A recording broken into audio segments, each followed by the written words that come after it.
dos lados. Sozinho na misteriosa selva, ele vivenciava um pesadelo de terror, e a cada milha percorrida o valor dos diamantes se tornava cada vez menor em comparação com a terrível provação que percebe a ter de enfrentar antes de poder esperar alcançar a costa. Uma vez, a serpente, balançando em um galho baixo sobre a trilha, barrou seu caminho, e o homem não ousou atirar nela, temendo atrair a atenção de possíveis perseguidores para sua posição. Ele foi, portanto, forçado a fazer um desvio pela massa emaranhada de vegetação rasteira que crescia densamente em ambos os lados da estreita trilha. Quando ele alcançou novamente, além da serpente, suas vestes estavam mais rasgadas e esfarrapadas do que antes, e sua carne estava arranhada, cortada e sangrando dos inúmeros espinhos pelos quais fora compelido a se forçar a passar. Ele estava encharcado de suor e ofegante de exaustão, e suas roupas estavam repletas de formigas cujos ataques cruéis à sua carne o deixavam meio louco de dor. Mais uma vez livre, ele rasgou suas roupas e procurou freneticamente livrar-se das pragas torturantes. Tão densas eram as míriades de formigas sobre suas vestes que ele não ousou tentar recuperá-las. Apenas o saco de diamantes, sua munição e suas armas ele arrebatou da horda faminta, cujos números aumentavam rapidamente, aparentemente por milhões, enquanto buscavam vivamente apoderar-se dele e devorá-lo.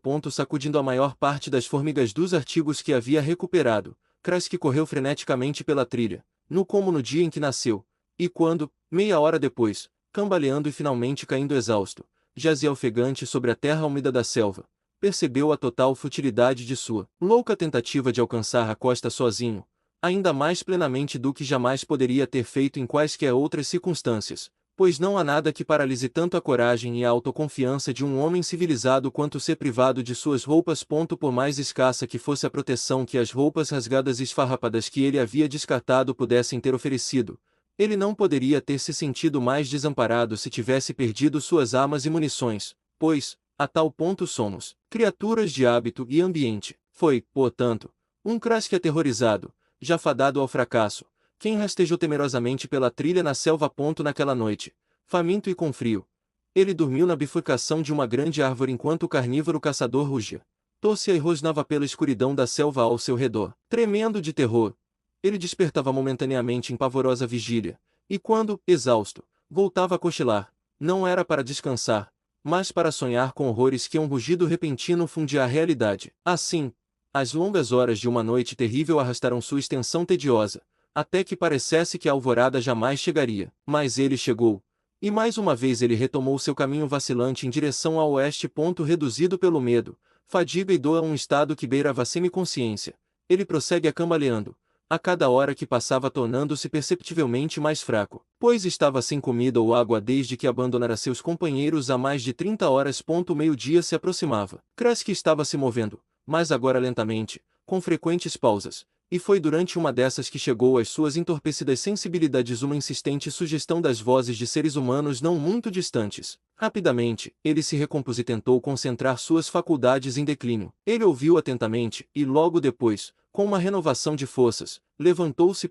Não havia dúvidas. Ele ouviu vozes a uma curta distância, que soavam não como as de nativo, mas sim como as de europeus. Ainda assim, ele permaneceu cauteloso, e rastejou cuidadosamente para a frente, até que, em uma curva da trilha, avistou à sua frente uma clareira pontilhada de árvores que margeavam as margens de um riacho lomacento. Próximo à margem do rio, havia uma pequena cabana coberta com gramíneas e cercada por uma paliçada rústica, além de ser protegida por uma boma externa de arbustos espinhosos.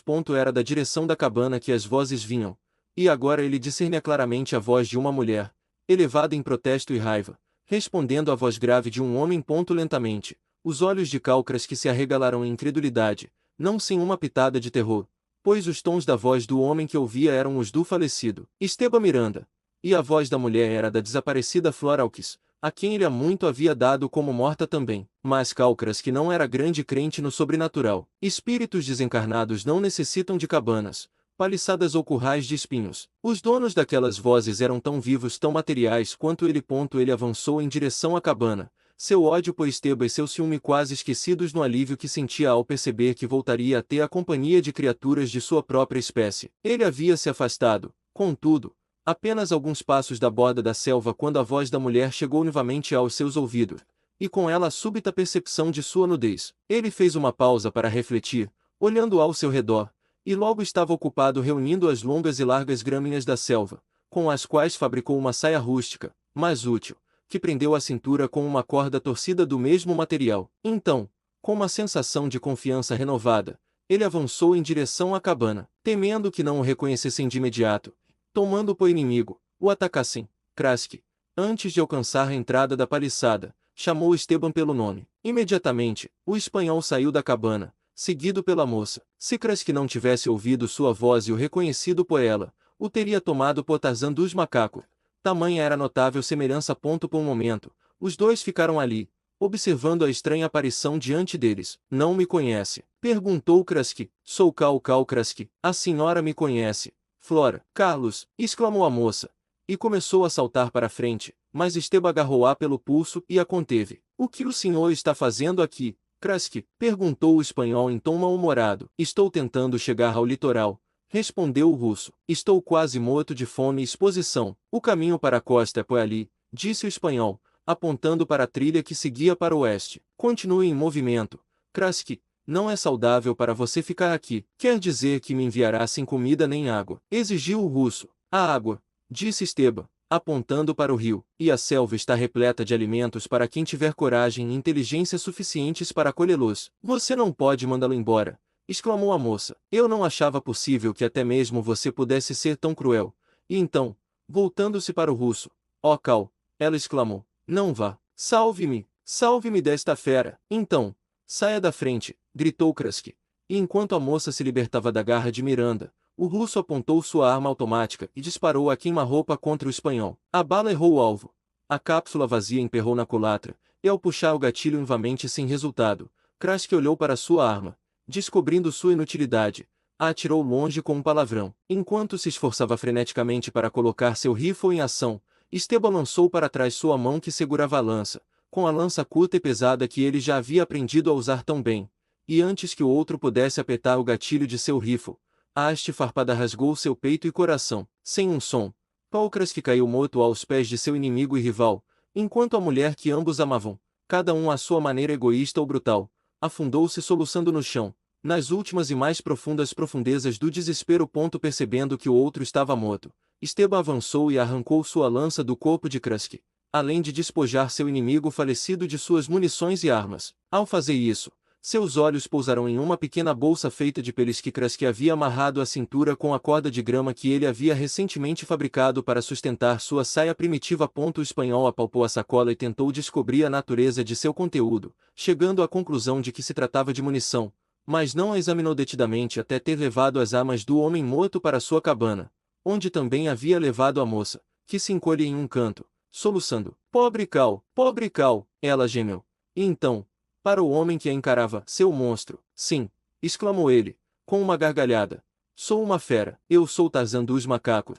E aquele russo sujo ousou me chamar de Estevão. Eu sou Tarzan dos macacos. Ele repetiu em um grito alto. Quem ousar me chamar de outra forma morrerá. Eu lhes mostrarei. Ele murmurou. A moça olhou para ele com olhos arregalados e flamejantes e estremeceu. Louca, ela murmurou. Louco, meu Deus, sozinho na selva com um maníaco. E, na verdade, em um aspecto Esteban Miranda era louco com a loucura do artista que vive o papel que interpreta. E por tanto tempo. Agora, Esteban Miranda desempenha o papel, e tão proficiente se tornará em sua interpretação do nobre personagem, que acreditava ser Tarzan, e em aparência externa poderia ter enganado o melhor amigo do homem macaco. Mas, dentro daquela forma divina, residia o coração de um covarde e a alma de um pusilânime. Ele teria roubado a companheira de Tarzan, murmurou Esteban. Tarzan, senhor da selva, viu como o abate, com uma única flecha. Você poderia amar um fraco, poderia, quando poderia ter o amor do grande Tarzan. Eu o detesto,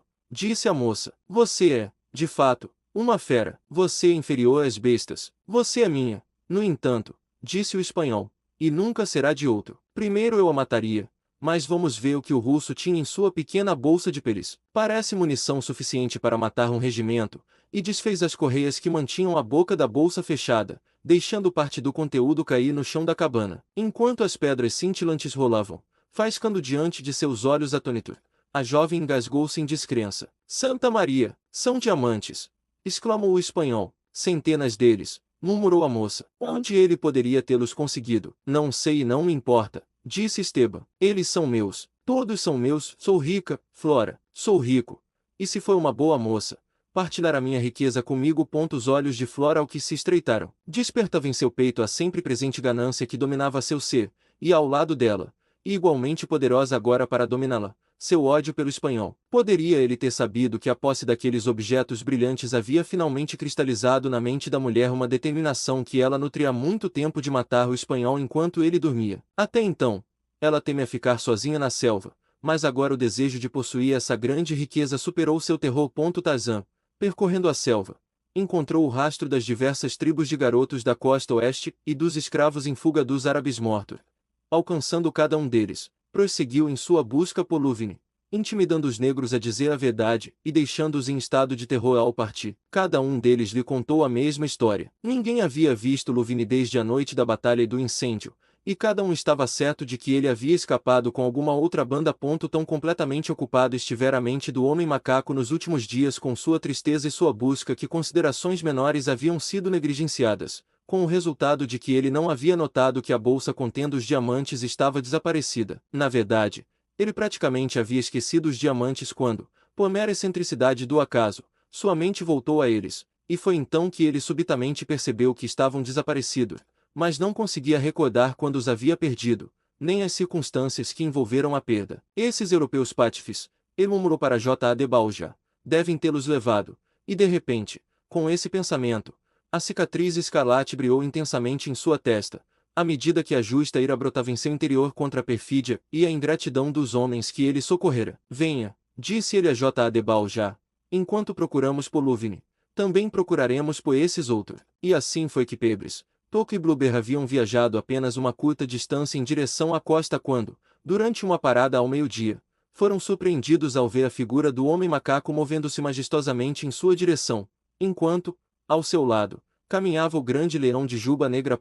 Tarzan não respondeu à saudação exuberante deles, mas avançou em silêncio para, finalmente, ficar diante deles com os braços cruzados. Havia uma expressão sombria e acusadora em seu semblante que trouxe o frio do medo ao coração covarde de Blubber e empalideceu os rostos dos dois pugilistas ingleses endurecidos. O que é? Eles ecoaram em coro. O que está errado? O que aconteceu? Vim buscar a sacola de pedras que o senhor tomou de mim, disse Tarzan. Simplesmente. Cada um dos três observava seu companheiro com desconfiança. Não compreendo o que o senhor quer dizer, senhor Tarzan, murmurou Blubber, esfregando as palmas das mãos. Tenho certeza de que houve algum engano, a menos que... Ele lançou um olhar furtivo e desconfiado na direção de Pebres e Toco. Não sei nada sobre nenhum saco de pedras, disse Pebres, mas direi que não se pode confiar em nenhum judeu. Não, confio em nenhum de vocês, disse Tarzan. Concedo-lhe 5 segundos para entregar a sacola de pedras e, caso não a apresente nesse prazo, farei uma busca minuciosa em seus pertences. Claro, exclamou Blubber.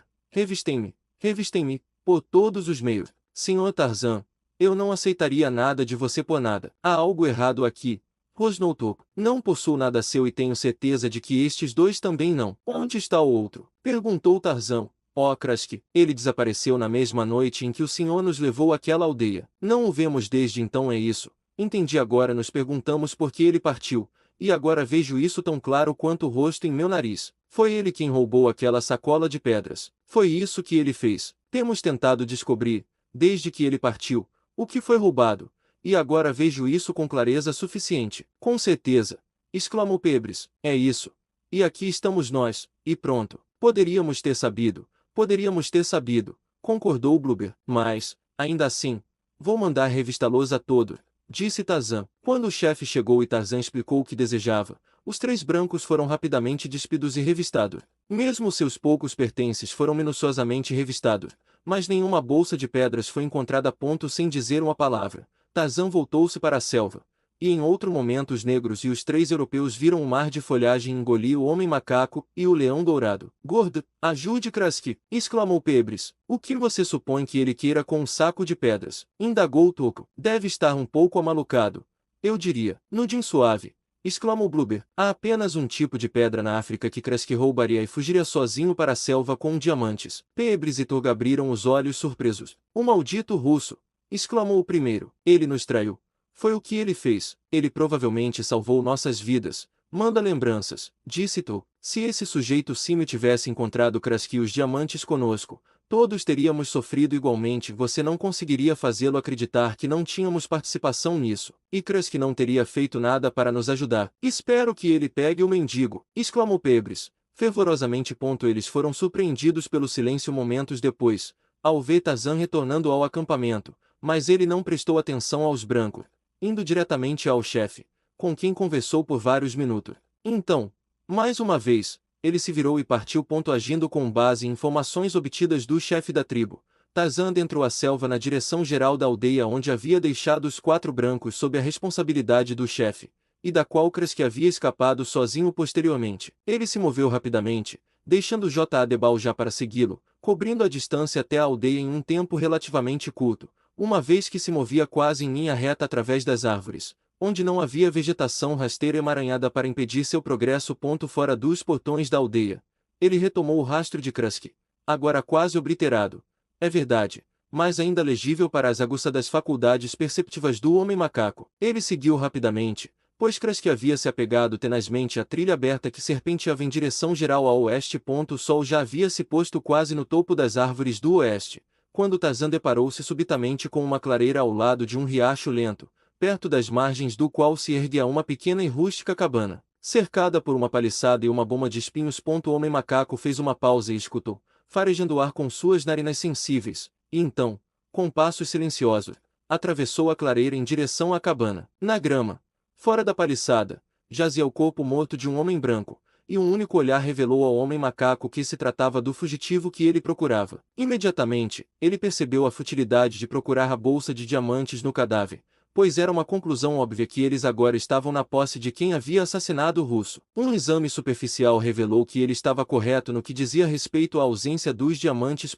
Tanto no interior da cabana quanto fora da paliçada, havia indícios da presença recente de um homem e uma mulher, cujos rastros do primeiro correspondiam aos da criatura que havia matado Gobo, o grande gorila, e caçado Bara, o cervo, nas reservas do homem-gorila. Mas a mulher, quem era ela? Era evidente que ela havia caminhado sobre pés doloridos e cansados, e que, em vez de sapato, usava bandagens de tecido. Tarzan seguiu o rastro do homem e da mulher, onde este os conduziu da cabana para a selva. À medida que avançava, tornou-se evidente que a mulher havia ficado para trás e que começara a mancar com crescente dor. Seu progresso era muito lento, e Tarzan pôde perceber que o homem não a havia esperado, mas que, em alguns pontos, estava consideravelmente à sua frente. E assim foi que Esteban havia se distanciado muito de Floralques, cujos pés machucados e sangrando mal a sustentavam. Espere por mim, Esteban, ela havia implorado. Não me abandone. Não me deixe sozinho aqui nesta terrível selva. Então, acompanhe-me, rosnou o espanhol. Acha que, com esta fortuna em meu poder, vou esperar aqui para sempre, no meio da selva, que alguém venha tomá-la de mim? Não. Estou indo para o litoral o mais rápido possível. Se o senhor puder acompanhar, ótimo. Se não puder, isso é problema seu. Mas o senhor não poderia me abandonar. Mesmo você, Esteban, não poderia ser tão bestial depois de tudo o que me forçou a fazer por você. O espanhol riu. Você não é mais nada para mim, disse ele, do que uma luva velha. Com isso, e ele ergueu o saco de diamantes diante de si, posso comprar as luvas mais finas nas capitais do mundo, luvas novas. E ele riu sombriamente de sua pequena piada. Esteban, Esteban, ela clamou. Volte, volte. Não posso ir mais longe. Não me deixe. Por favor, volte e me salve. Mas ele apenas riu dela. E quando uma curva da trilha ocultou de sua vista, ela caiu exausta e indefesa no chão. Naquela noite, Esteban montou seu acampamento solitário ao lado de uma trilha na selva que serpenteava pela leira seca de um antigo leito de rio, ao longo do qual um pequeno riacho ainda gotejava, proporcionando ao espanhol a água que ele tanto desejava. A obsessão que o dominava, de que ele era, na verdade, Tarzan dos macacos, lhe conferia uma coragem falsa, de modo que podia acampar sozinho no chão sem recorrer a qualquer proteção artificial, e a sorte o havia favorecido nesse aspecto, pois não enviará nenhuma fera predadora para encontrá-lo nas ocasiões em que ousara demais. Durante o período em que Floralques esteve com ele, ele construiu abrigos para ela, mas agora que a havia abandonado e estava invamente sozinho, não podia, no papel que havia assumido, considerar um ato tão efeminado como a construção de sequer uma bomba de espinhos para proteção durante a escuridão da noite. Ele, no entanto, acendeu uma fogueira, pois havia feito uma caça e ainda não havia atingido um ponto de selvageria primitiva que lhe permitisse sequer imaginar que apreciava carne crua. Tendo devorado a carne que desejava e saciado sua sede no pequeno riacho, Esteban retornou e agachou-se diante de sua fogueira, onde retirou o saco de diamantes de seu pano de cintura. Abrindo, derramou um punhado das preciosas pedras em sua palma. A luz bruxuleante da fogueira, dançando sobre eles, lançava brilhos cintilantes na escuridão da noite da selva circundante, enquanto o espanhol deixava um pequeno fluxo de pedras brilhantes escorrer de uma mão para outra. Na bela brincadeira de luz, o espanhol vislumbrava o futuro poder, luxo, mulheres belas, tudo que a grande riqueza poderia comprar para um homem. Com os olhos semicerrados, sonhava com o ideal que deveria buscar em todo o mundo, a mulher ideal pela qual sempre procurara, a mulher dos sonhos que jamais encontrara, a companheira perfeita para alguém como Esteban Miranda imaginava ser. Atualmente, através dos cílios escuros que velavam suas pálpebras estreitadas, o espanhol parecia ver diante de si, na luz trêmula de sua fogueira, uma materialização vaga da figura de seu sonho, uma figura feminina, vestida com um branco diáfano e esvoaçante, que parecia pairar logo acima dele, na borda externa da luz de sua fogueira, no topo da antiga margem do rio. Era estranho como a visão persistia. Esteban fechou os olhos com força, e em seguida, abriu-os um pouco, e lá, como antes de fechá-los, a visão permaneceu. Então, e arregalou os olhos, e a figura da mulher de branco ainda flutuava acima dele. Esteban Miranda empalideceu subitamente. Mãe de Deus, ele exclamou, é a Flora, ela está morta, e voltou para me assombrar. Com olhos fixos, ele se levantou lentamente para confrontar a aparição, quando, em tons suaves e gentis, ela falou, coração do meu coração, exclamou, é realmente você. Instantaneamente, Esteban percebeu que não se tratava de um espírito desencarnado, nem de Flora, mas quem seria? Quem era essa visão de beleza, sozinha na selvagem África? Muito lentamente, agora, descia a encosta e vinha em sua direção. Esteban devolveu os diamantes ao saco e o recolocou dentro de seu pano de cintura. Com os braços estendidos, a menina veio em sua direção. Meu amor, ela clamou. Não me diga que não me conhece. Ela estava agora suficientemente perto para que o espanhol pudesse ver seus seios subindo e descendo rapidamente e seus lábios tremendo de amor e paixão. Uma onda súbita de desejo ardente o invadiu, de modo que, com os braços estendidos, ele avançou para encontrá-la e esmagá-la contra o peito. Tarzan, seguindo o rastro do homem e da mulher, movia-se de maneira tranquila pela trilha da selva, pois percebeu que não havia necessidade de pressa para alcançá-los. Nem se surpreendeu quando se deparou repentinamente com a figura encolhida de uma mulher, deitada no centro do caminho. Ele se ajoelhou ao lado dela e colocou uma mão em seu ombro, provocando um grito de susto. Meu Deus! Ela exclamou. Este é o fim. Não corre perigo algum, disse o homem macaco. Não lhe farei mal. Ela voltou seus olhos e olhou para cima, em direção a ele. A princípio, ela pensou que fosse Esteban. Você voltou para me salvar, Esteban? Ela perguntou. Esteban, exclamou ele. Eu não sou Esteban. Esse não é o meu nome. E então ela o reconheceu. Lord Greystoke, ela exclamou. É realmente você? Sim, disse ele. E quem é o senhor? Sou Flora Hawkes. Eu era a camareira da Lady Greystoke. Eu me lembro de você. Ele disse. O que o atrasa aqui? Temo, diz ele. Disse ela. Temo sua ira. Diga-me. Ele ordenou. A senhora deve saber, Flora, que não prejudico mulheres. Viemos buscar ouro dos cofres de Opar. Ela disse. Mas isso o senhor já sabe. Não sei nada sobre isso, respondeu ele. Quer dizer que estava com aqueles europeus que me drogaram e me deixaram em seu acampamento? Sim, ela disse. Conseguimos ouro, mas vocês vieram com seus vaziris e o tomaram de nós. Eu vim sem nenhum vaziri e nada tomei de vós, disse Tarzan. Não a compreendo. Ela ergueu as sobrancelhas em surpresa, pois sabia que Tarzan dos macacos não mentia. Nós nos separamos, ela disse, depois que nossos homens se voltaram contra nós. Esteban me roubou dos outros. Então, depois de um tempo, Krask nos encontrou. Ele era o russo. Ele veio com uma sacola cheia de diamantes e, então, Esteban matou e pegou os diamantes. Agora era a vez de Tarzan experimentar a surpresa. E Esteban é o homem que está com a senhora? Ele perguntou. Sim, ela disse. Mas ele me abandonou. Não consegui caminhar mais com meus pés doloridos. Ele partiu e me deixou aqui para morrer, levando os diamantes consigo. Nós o encontraremos, disse o homem macaco. Venha, mas não consigo andar, disse a menina. Isso é um assunto menor, disse ele, e abaixando-se, ergueu-a sobre o ombro. Facilmente, o homem macaco carregava a exausta moça pela trilha. Não fica longe da água,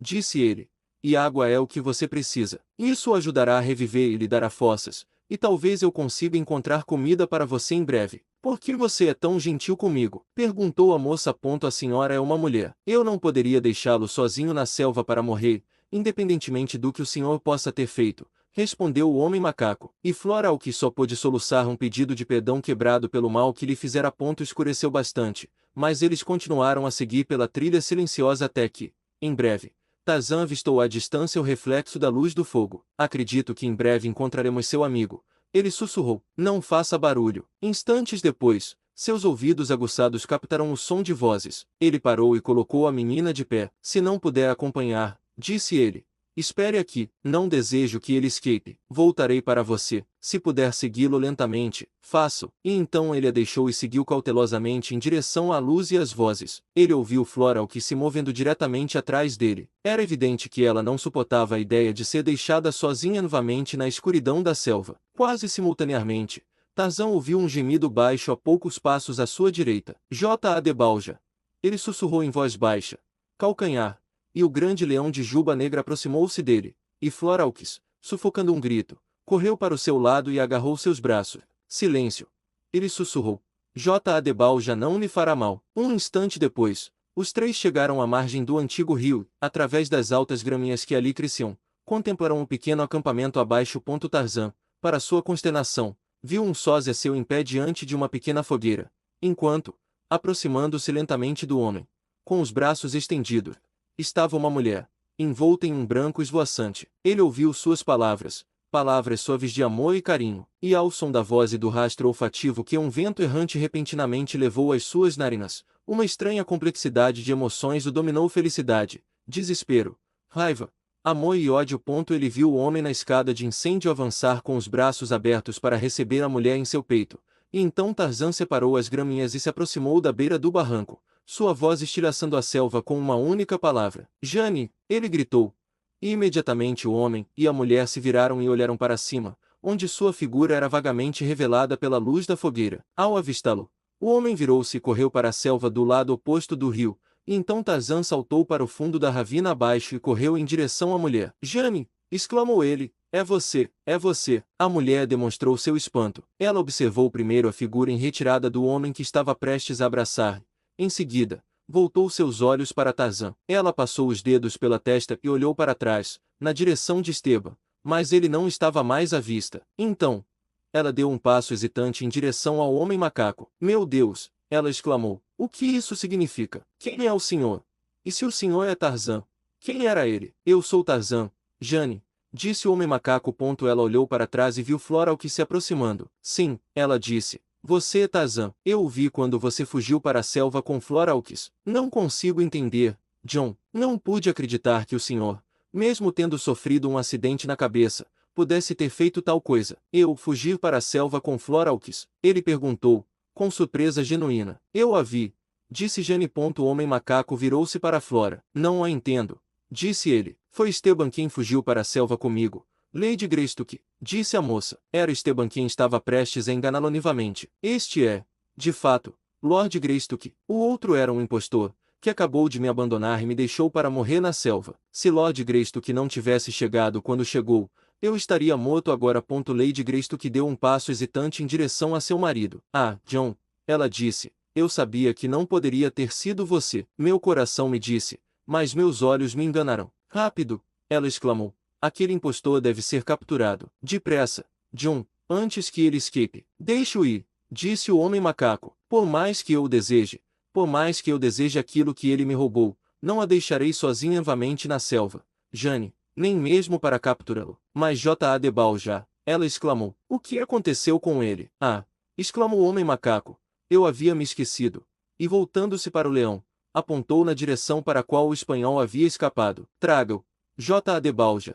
Ele bradou, e com um salto, a fera fulva partiu sobre o rastro de sua presa. Ele o matará? Perguntou Floralques, estremecendo. E, no entanto, no fundo, ela se alegrava com o justo destino que estava alcançando o espanhol. Não, ele não o matará, disse Tarzan dos macacos. Ele pode machucá-lo um pouco, mas o trará de volta vivo, se possível. E então, como se o destino do fugitivo já estivesse esquecido, ele se voltou para seu companheiro, Jane, e disse. O Zula me informou que você havia falecido. Ele disse que encontraram seu corpo carbonizado na aldeia árabe e que o enterraram lá. Como é possível, então, que o senhor esteja aqui vivo e ileso? Tenho procurado nas selvas Poluvine para vingar sua morte. Talvez seja bom que eu não o tenha encontrado. Nunca o teria encontrado, respondeu Jane Clayton. Mas não consigo entender por que Ursula lhe disse que ele havia encontrado meu corpo e o enterrado. Alguns prisioneiros que ele fez, respondeu Tarzan, disseram-lhe que Luvine o havia levado, amarrado de pés e mãos, para uma das cabanas árabes perto do portão da aldeia, e que ali o havia amarrado a uma estaca fincada no chão da cabana. Após a aldeia ter sido destruída pelo fogo, Ursula e os demais Vaziri retornaram para procurá-lo, acompanhados de alguns dos prisioneiros que haviam capturado, os quais indicaram a localização da cabana, onde foram encontrados os restos carbonizados de um corpo humano ao lado de uma estaca queimada a qual aparentemente havia sido amarrado.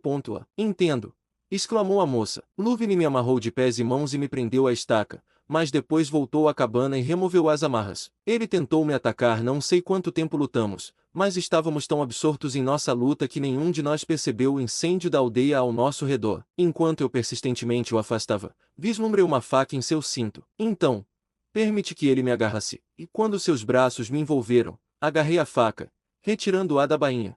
Cravei-a em suas costas, abaixo do ombro esquerdo, e ali terminou tudo. Luvine caiu sem vida no chão da cabana. Quase simultaneamente, a parte traseira e o telhado da estrutura foram tomados pelas chamas. Eu estava quase nua, pois ele havia rasgado quase todas as minhas roupas em nossas lutas. Pendurada na parede da cabana estava esta burnus branca, propriedade, sem dúvida, de um dos árabes assassinados. Apeguei-me a ele, jogando-o sobre mim, corri para a rua da aldeia. As cabanas estavam agora todas em chamas, e o último dos nativos desaparecia pelo portão. À minha direita, havia uma seção de paliçada que ainda não havia sido atingida pelas chamas. Escapar para a selva pela entrada teria significado cair nos braços de meus inimigos e, assim, de alguma forma, consegui escalar a paliçada e me lançar na selva sem ser visto por ninguém. Tenho tido considerável dificuldade em escapar das diversas gangues de negros que fugiram da aldeia. Parte do tempo, estive à procura dos Vaziri, e o restante tive de permanecer escondido. Eu estava descansando na forquilha de uma árvore, a cerca de 800 metros daqui, quando vi a luz da fogueira deste homem. E ao vir investigar, fiquei quase atordoado de alegria ao descobrir que havia, como imaginava, tropeçado em meu Tarzan. Era o corpo de Luvine, então, e não o seu que eles enterraram, disse Tarzan. Sim, disse Jane. E foi este homem que acabou de escapar quem eu vi fugir para a selva com Flora, e não você, como eu acreditava. Flora Hawkins ergueu o olhar subitamente. E deve ter sido Esteban quem veio com os Vaziri e roubou o ouro de nós. Ele enganou nossos homens, deve ter enganado também o Vaziri. Ele poderia ter enganado qualquer pessoa se pudesse me enganar, disse Jane Clayton. Não tenho dúvidas de que eu teria descoberto o engano em poucos minutos. Mas, na luz trêmula da fogueira e influenciado pela grande alegria de ver Lord Greystoke novamente, acreditei rapidamente no que eu queria acreditar. O homem macaco passou os dedos pelos seus espessos cabelos, em um gesto característico de meditação. Não consigo entender como ele enganou Ursula em plena luz do dia, disse ele, balançando a cabeça. Eu posso, disse Jane. Ele lhe disse que havia sofrido uma lesão na cabeça que o levará a perder parcialmente a memória, uma explicação que justificava muitas falhas na interpretação que o homem fazia de sua personalidade. Ele era um sujeito esperto, comentou o homem macaco. Ele era um demônio, com certeza, disse Flora.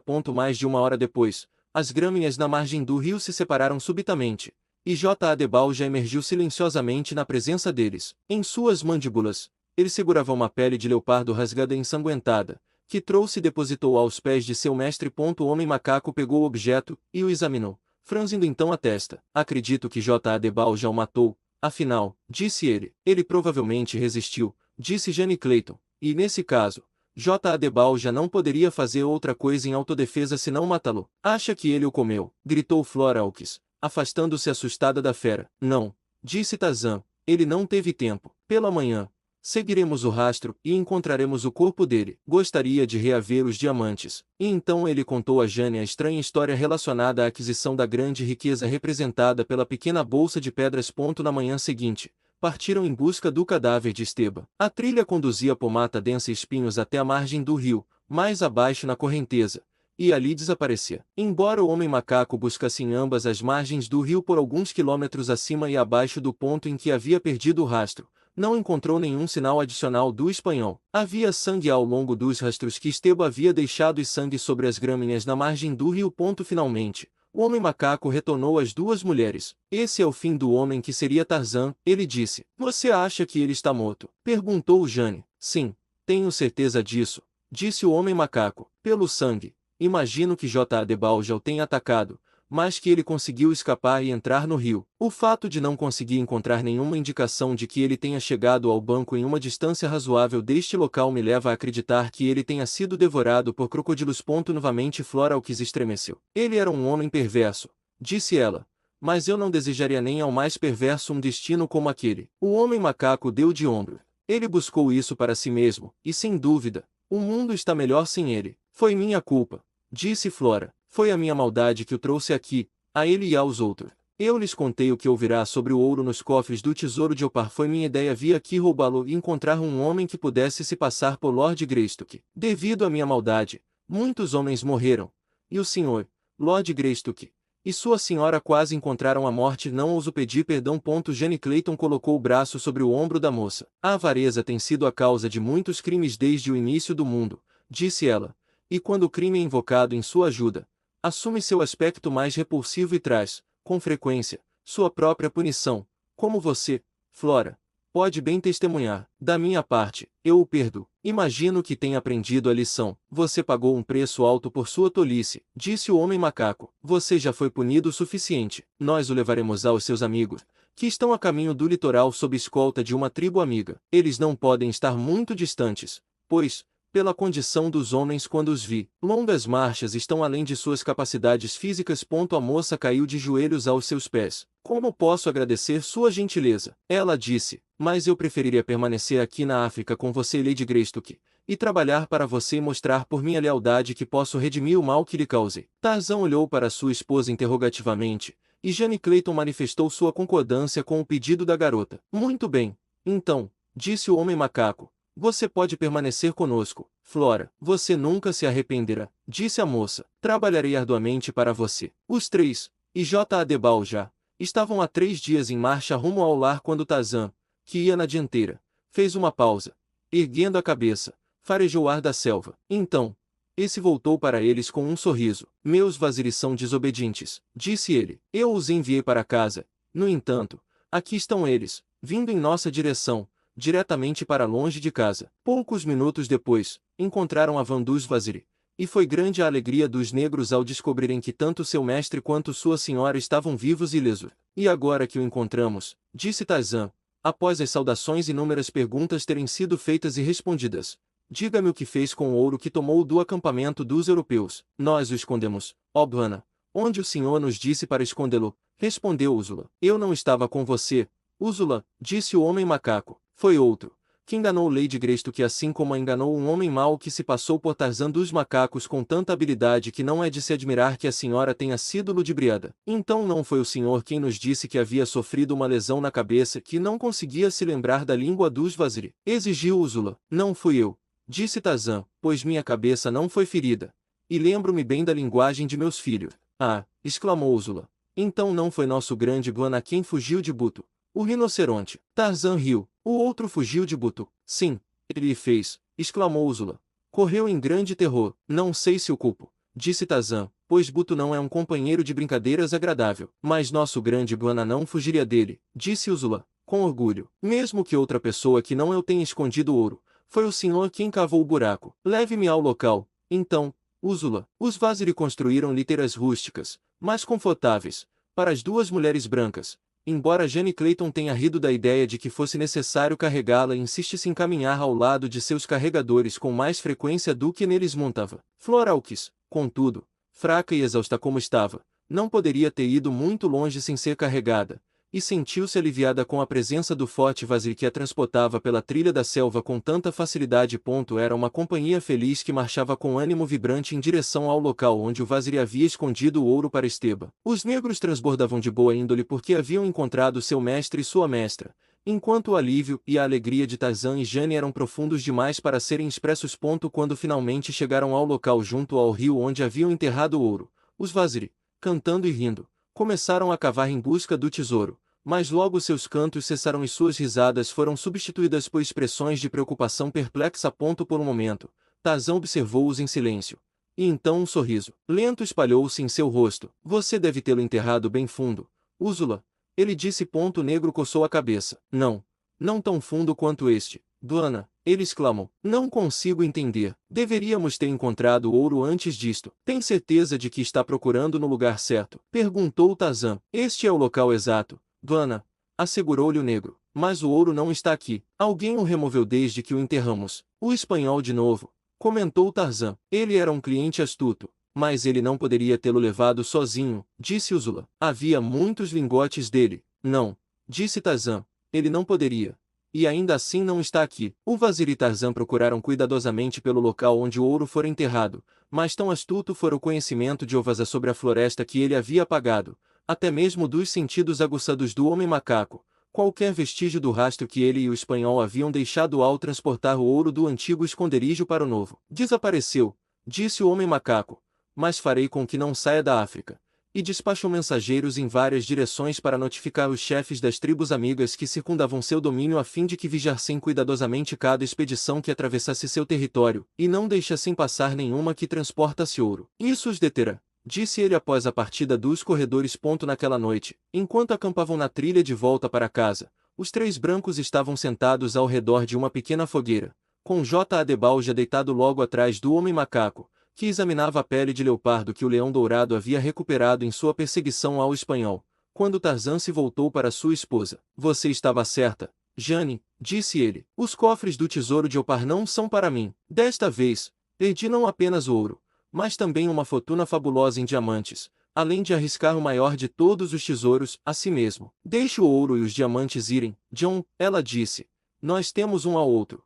E Korak, e uma pele de leopardo ensanguentada, ele complementou, com um mapa misterioso pintado nela com sangue. J. Adebal já farejou a pele e lambeu os beiços, em antecipação ou retrospecção qual, com um grito de terror, o espanhol mergulhou no rio. Ao avistar o verdadeiro Tarzan, Esteban Miranda virou-se e fugiu cegamente para a selva. Seu coração estava gelado de terror enquanto ele corria em pavor cego. Ele não tinha nenhum objetivo em mente. Ele não sabia em que direção estava indo. Seu único pensamento, aquele que o dominava, baseava-se unicamente no desejo de colocar a maior distância possível entre si e o homem-macaco, e assim ele prossegue, abrindo caminho através de densos emaranhados de espinhos que rasgavam e laceravam sua carne até que, a cada passo, deixasse um rastro de sangue para trás. À beira do rio, os espinhos se estenderam e agarraram vivamente, como haviam feito várias vezes antes, a preciosa pele de leopardo a qual ele se apegava com quase a mesma tenacidade com que se apegava à própria vida. Mas, desta vez, os espinhos não cederiam sua presa,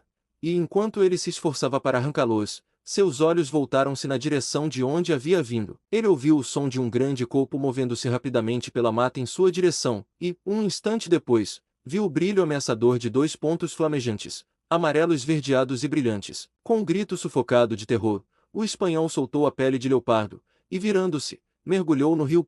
Quando as águas escuras se fecharam sobre sua cabeça, J. Adebal já chegou à margem e contemplou os círculos que se expandiam, marcando o local do desaparecimento de sua presa, pois Esteban, que era um nadador forte, nadava com determinação em direção à margem oposta do rio, mantendo-se bem submerso. Por um momento, o leão dourado escaneou a superfície do rio, e então se virou e farejou a pele que o espanhol fora forçado a abandonar, agarrando-a em suas mandíbulas, arrancando-a dos espinhos que a prendiam e levando-a de volta para depositá-la aos pés de seu mestre. Finalmente forçado a via superfície para respirar, o espanhol emergiu em meio a uma massa de folhagens e galhos emaranhado. Por um momento, pensou estar perdido, tão firmemente preso estava aos galhos emaranhado, mas logo conseguiu forçar sua subida, e quando sua cabeça surgiu acima da superfície da água, em meio à folhagem, descobriu que havia emergido diretamente sob uma árvore caída que flutuava no centro da correnteza. Após considerável esforço, ele conseguiu se erguer até os galhos e encontrar um lugar a cavalo do grande tronco, e assim flutuou rio abaixo em relativa segurança. Ele respirou fundo, aliviado ao perceber com que relativa facilidade havia escapado da justa vingança do homem-macaco. É verdade que ele lamentou a perda do couro que continha um mapa para a localização do ouro escondido, mas ainda possuía um tesouro muito maior, e ao pensar nisso, suas mãos acariciavam avidamente a bolsa de diamantes presa ao seu pano de cintura. Apesar de possuir essa grande fortuna em diamantes, sua mente avarenta retornava constantemente aos lingotes de ouro junto à cachoeira. Ovasa conseguirá, murmurou para si mesmo. Nunca confiei no cão negro, e quando ele me abandonou, soube muito bem quais eram seus planos. Durante toda a noite, Esteban Miranda flutuou rio abaixo sobre a árvore caída, sem avistar qualquer sinal de vida, até que, pouco depois do amanhecer, passou por uma aldeia nativa na margem. Era a aldeia de Obebe, o canibal. E, à vista da estranha figura do gigante branco flutuando rio abaixo sobre o tronco de uma árvore, a jovem mulher que o avistou levantou um grande clamor até que a população da aldeia se alinhasse na margem, observando-o passar. É um deus estranho, exclamou um deles. É o diabo do rio, disse o curandeiro. Ele é um amigo meu. Agora, de fato, pescaremos muitos peixes se, para cada 10 que o senhor pescar, me der um. Não é o demônio do rio, ressoou a voz grave de Obebe, o canibal. Você está envelhecendo, disse ele ao curandeiro, e ultimamente sua medicina tem sido fraca.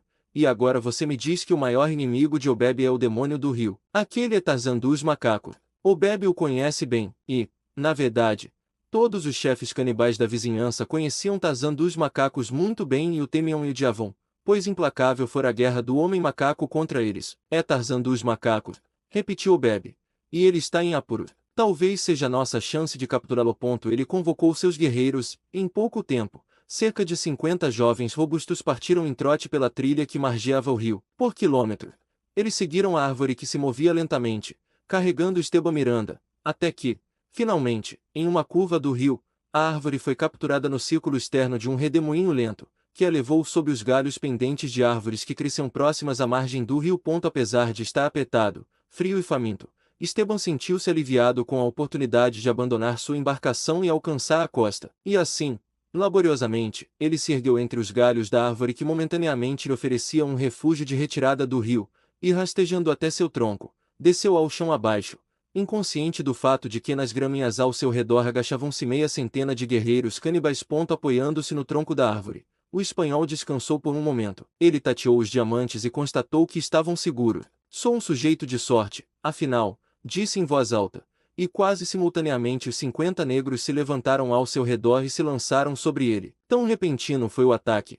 tão avassaladora a força, que o espanhol não teve oportunidade de se defender, de modo que foi dominado e amarrado com segurança quase antes de perceber o que lhe estava acontecendo. Ah, Tarzan dos macacos, finalmente o tenho em minhas mãos, vangloriou-se Obebe, o canibal, mas Esteban não compreendeu uma palavra do que o homem disse, e por isso não pôde responder. Ele conversou com Obebe em inglês, mas este último não compreendia essa língua. A ponto de uma coisa, Esteban tinha certeza que era prisioneiro e que estava sendo levado de volta para o interior. Quando chegaram à aldeia de Obebe, houve grande regozijo por parte das mulheres, das crianças e dos guerreiros que haviam permanecido. Mas o curandeiro balançou a cabeça, fez caretas e profecias terríveis. Vocês capturaram o demônio do rio, ele disse. Não pescaremos mais peixes. Em breve uma grande doença cairá sobre o povo de Obebe, e todos morrerão como moscas. Mas Obebe apenas riu do curandeiro, pois, sendo um homem idoso e um grande rei, acumulou muita sabedoria. Com a aquisição da sabedoria, o homem é mais inclinado a ser cético em questões religiosas. Pode rir agora, Obebe, disse o curandeiro, mas mais tarde não rirá. Aguarde e verá. Quando, com minhas próprias mãos, eu matar Tarzan dos macacos, então, sim, eu rirei, respondeu o chefe. E quando eu e meus guerreiros tivermos comido seu coração e sua carne, então, sim, não temeremos mais nenhum de seus demônios. Espere, gritou o curandeiro com raiva. E você verá. Eles levaram o espanhol, firmemente amarrado, e o jogaram em uma cabana imunda, através da porta da qual ele podia ver as mulheres da aldeia preparando fogueiras e panelas para o banquete da noite que se aproximava. Um suor frio brotou na testa de Esteban Miranda enquanto observava aqueles preparativos macabros, cuja significância ele não poderia interpretar mal, quando combinados com os gestos e os olhares que eram dirigidos à cabana onde ele jazia, pelos habitantes da aldeia. A tarde já estava quase no fim, e o espanhol sentia que poderia contar as horas de vida que lhe restavam, possivelmente, nos dedos de uma mão, quando, vindo da direção do rio, uma série de gritos penetrantes rompeu o silêncio da selva, chamando a atenção assustada dos habitantes da aldeia, e um instante depois, lançando-os em uma corrida frenética na direção dos gritos carregados de pavor. Mas chegaram tarde demais e alcançaram o rio a tempo apenas de ver uma mulher ser arrastada para as profundezas por um enorme crocodilo. Ah, Obebe, o que eu lhe disse? Indagou o curandeiro, exultante. O deus demônio já iniciou sua vingança contra seu povo. Os aldeões ignorantes, imersos em superstições, observavam com temor do seu curandeiro ao seu chefe. Obeb franziu a testa e insistiu: ele é Tarzan dos macacos. Ele é o demônio do rio que assumiu a forma de Tarzan dos macacos, insistiu o curandeiro. Veremos, respondeu Obeb. Se ele for o demônio do rio, poderá escapar de nossos laços. Se ele é Tarzan dos macacos, não pode. Se ele for o demônio do rio, não morrerá de morte natural, como os homens, mas viverá para sempre. Se ele é Tarzan dos macacos, algum dia morrerá. Então o manteremos aqui para observá-lo, e isso provará se ele é ou não Tarzan dos macacos ou o demônio do rio. Como? Perguntou o curandeiro. É muito simples, respondeu Obeb. Se em alguma manhã descobrirmos que ele escapou, saberemos que ele é o demônio do rio, e como não o prejudicamos, mas o alimentamos bem enquanto esteve em nossa aldeia, ele se tornará nosso amigo e nenhum mal nos acontecerá. Mas, se ele não escapar, saberemos que é Tarzan dos macacos, desde que morra de morte natural. E assim, se ele não escapar, o manteremos até que morra, e então, saberemos que ele era, de fato, Tarzan dos macacos. Mas suponha que ele não morra, perguntou o curandeiro, coçando sua cabeça lanosa. Então, exclamou o Bebe triunfante, saberemos que o senhor está certo e que ele era, de fato, o demônio do rio. Obeb foi e ordenou que mulheres levassem comida ao espanhol, enquanto o curandeiro permaneceu, onde Obeb o havia deixado, no meio da rua, ainda coçando a cabeça em pensamento.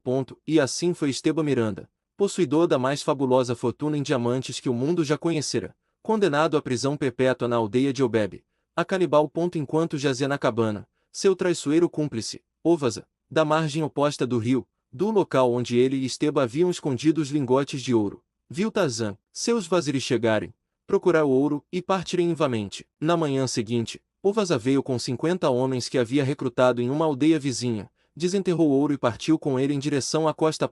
Naquela noite, Ovasa acampou nos arredores de uma pequena aldeia de um chefe menor, que era fraco em guerreiro.